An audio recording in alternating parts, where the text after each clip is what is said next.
नमस्कार दोस्तों, welcome to law सुनो। मैं हूं आपका होस्ट एडवोकेट राहुल लखेरा और आज हम बात कर रहे हैं भारत के लोकतंत्र की एक गंभीर चुनौती पर, चुनाव आयोग को लेकर चल रहे विवादों की। राहुल गांधी ने हाल ही में चुनाव आयोग पर गंभीर आरोप लगाए हैं, जिसमें फर्जी वोटर लिस्ट, वोट चोरी और सिस्टम की खामियों का जिक्र है। क्या ये आरोप सच्चे हैं? चुनाव आयोग की क्या गलतियां हैं और इससे भारत का लोकतंत्र कैसे खतरे में है? आज हम सबूतों के साथ सच्चाई सामने लाते हैं। चलिए सीधे मुद्दे पर आते हैं। दोस्तों, सबसे पहले राहुल गांधी के आरोप को समझते हैं। 7 अगस्त 2025 को दिल्ली में एक प्रेस कॉन्फ्रेंस में राहुल गांधी ने इसे एटम बम का सबूत बताया। उन्होंने कर्नाटक के महादेवपुरा विधानसभा क्षेत्र का उदाहरण दिया, जहां 2024 लोकसभा चुनाव में 1 लाख से ज्यादा फर्जी वोट थे। उन्होंने पावर पॉइंट प्रेजेंटेशन के जरिए डेटा को दिखाया। 11,965 डुप्लीकेट वोटर्स, एक ही नाम कई बार, जैसे आदित्य श्रीवास्तव का नाम 4 बार। 40,009 फर्जी या अमान्य पते, जैसे खाली प्लाट या गलत एड्रेस। 10,452 बल्क वोटर्स, एक ही पते पर सैकड़ों वोटर्स रजिस्टर्ड, जैसे अपार्टमेंट या हॉस्टल में। 4,132 अमान्य फोटो, बिना फोटो या गलत इमेज वाले वोटर्स। 33,692 फॉर्म 6 का दुरुपयोग, पहली बार वोट करने के लिए इस्तेमाल, लेकिन बुजुर्गों द्वारा। राहुल गांधी ने कहा कि ये फर्जी वोटर्स ने बेंगलुरु सेंट्रल सीट पर बीजेपी को फायदा पहुंचाया, जहां कांग्रेस हार गई थी। उन्होंने महाराष्ट्र का भी जिक्र किया, जहां महीनों में 41 लाख नए वोटर्स जुड़े और टर्नआउट 58% से 66% तक बढ़ गया।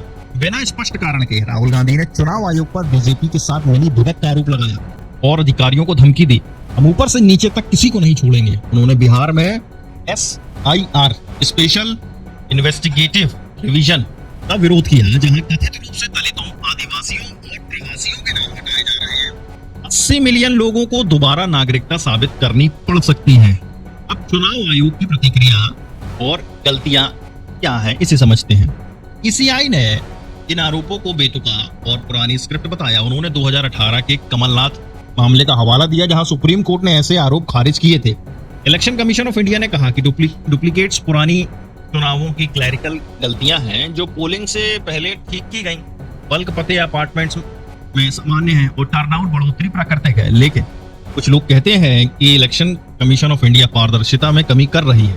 डिजिटल वोटर लिस्ट जारी करने में देरी, जो कोर्ट के निर्देशों के बावजूद नहीं दी जा रही। पोलिंग बूथ के CCTV फुटेज 45 दिनों बाद डिलीट कर दिए जाते हैं, जो जांच में बाधा उत्पन्न करेंगे। नियुक्ति प्रक्रिया में बदलाव, मुख्य न्यायाधीश की जगह मंत्री को पैनल में शामिल करना, जो पक्षपात का खतरा पैदा करता है।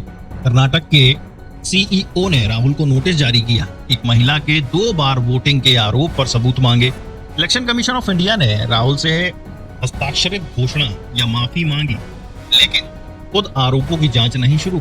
तो 11 अगस्त 2021 तक इंडिया ब्लॉक के सांसद ECI पर मार्च करने वाले हैं वोट चोरी के खिलाफ। मल्लिकार्जुन खड़गे ने 25 पार्टियों के साथ डिनर मीटिंग की।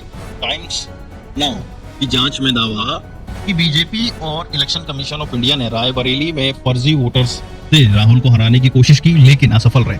2019 अमेठी जैसा। कांग्रेस ने 2019 चुनाव में अनियमितताओं की ऑडिट शुरू की है। बीजेपी ने कहा सबूत दें वरना शोर है। सवाल ये है कि भारत का लोकतंत्र कैसे खतरे में है। वी डैम रिपोर्ट भारत को चुनावी निरंकुशता कहती है। स्वतंत्रता स्कोर गिर रहे, विपक्ष दबाया जा रहा, नफरत भरे भाषण बढ़े। फ्रीडम हाउस ने अल्पसंख्यकों पर उत्पीड़न नोट किया। अगर वोटर लिस्ट फर्जी है तो चुनाव निष्पक्ष नहीं। टूल्स दिखाते हैं कि केवल 36% लोग चुनावों पर पूरी तरह विश्वास करते हैं। ये क्षरण लोकतंत्र की जड़ें हिला सकता है। अगर इलेक्शन कमीशन ऑफ इंडिया पारदर्शी नहीं तो 1 नेशन 1 इलेक्शन जैसे कदम क्षेत्रीय आवाजें दबा सकते हैं। अंबेडकर की दृष्टि थी समावेशी मतदान की। अगर कमजोर वर्ग बाहर होते हैं तो गणतंत्र कमजोर होता है। दोस्तों, ये सिर्फ आरोप नहीं, लोकतंत्र की परीक्षा है। इलेक्शन कमीशन ऑफ इंडिया को जांच करनी चाहिए, डेटा जारी करना चाहिए। आप क्या सोचते हैं कमेंट में बताएं। ज्यादा अपडेट्स के लिए चैनल को सब्सक्राइब करें। धन्यवाद।